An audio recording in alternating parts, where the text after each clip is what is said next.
Today, we tell about the struggle facing Iraq and other countries to care for the thousands of refugees fleeing the conflict in Syria.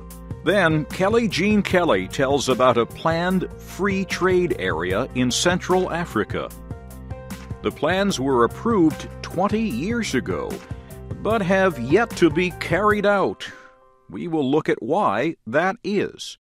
But first, Jim Tedder reports on the growing threat from extremist groups to European nations.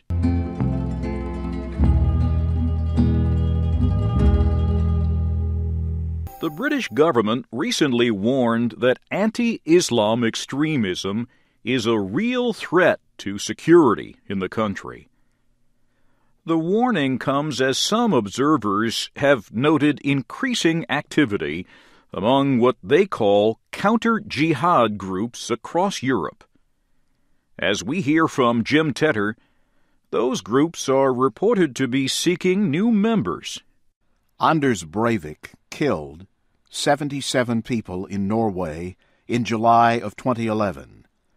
He claims he carried out the attacks to save Norway and Europe from an Islamic takeover.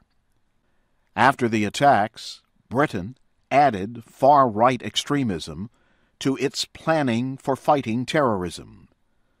James Brokenshire is the country's Minister for Crime and Security.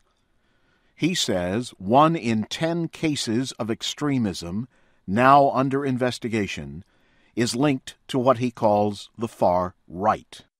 Investigations showed Anders Breivik was not an active member of an extremist group, but they did find he was active on nationalist and anti-Islam websites. Breivik was known to support the Anti-Islam English Defense League. The EDL has helped set up similar organizations across Europe. Last August, activists from across the continent gathered in Stockholm, Sweden.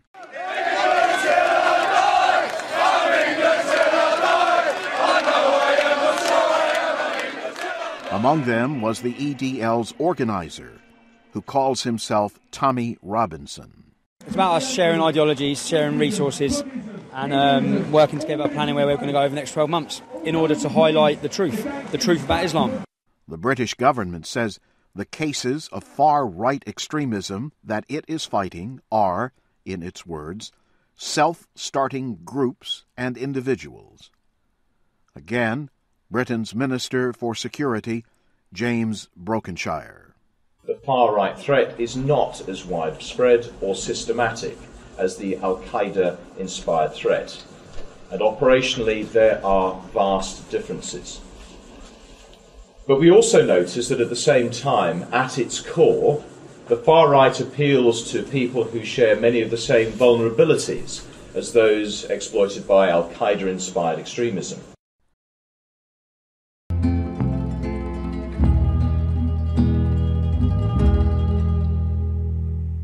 The United Nations says Iraq needs to identify more land on which to shelter the large number of Syrian refugees entering the country. The UN High Commissioner for Refugees says the problem is especially severe in the Kurdistan area of Iraq. Agency spokesman Adrian Edwards says 800 to 900 refugees are arriving there every day.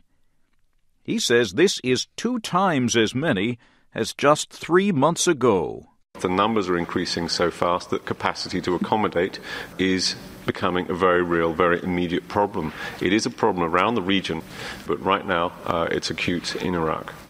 Adrian Edwards says the situation is especially worrying at the Domis camp in northwest Iraq. He says the camp holds about 35,000 Syrian refugees and is very overcrowded. The crowding is in turn having an impact on sanitation, which is already below standards. Congestion and warmer temperatures are increasing vulnerability to outbreaks of disease and fueling tension between camp residents. Mr. Edwards says the UNHCR has been working with Iraq's central government and officials in Kurdistan since October to find more space for Syrian refugees.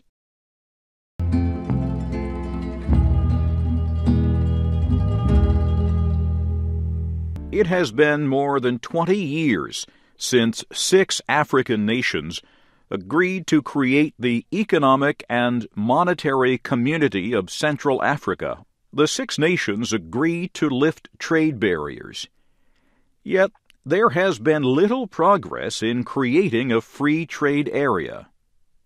Reporter Moki Edwin Kinzika recently visited the border where Cameroon, Equatorial Guinea, and Gabon all meet.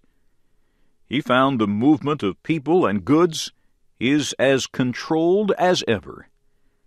Kelly Jean Kelly has his report.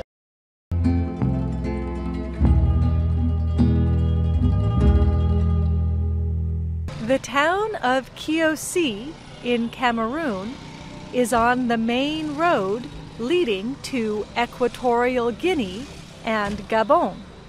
People living along the border say they are unable to travel and trade freely. Freddie Becke, a 29-year-old reporter, says people are dissatisfied with the integration plan.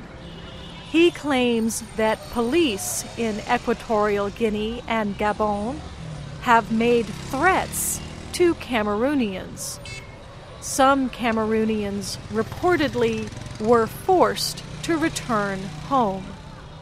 Heads of state from CEMAC did approve a common passport to make it easier to travel and do business, but it has not been accepted by all local officials. Many immigration officers still demand that people have visas before they can cross the border. Almost 50 million people live in the 6 countries: Gabon, Cameroon, the Central African Republic, Chad, the Republic of the Congo, and Equatorial Guinea. A history of conflict and a lack of development are 2 reasons why there has been little to no progress in establishing a free trade area. Chantal Elombat is the Director of Cooperation and Integration at CEMAC. She says the leaders of the 6 countries want to work together. She is hopeful that they will take steps to do so.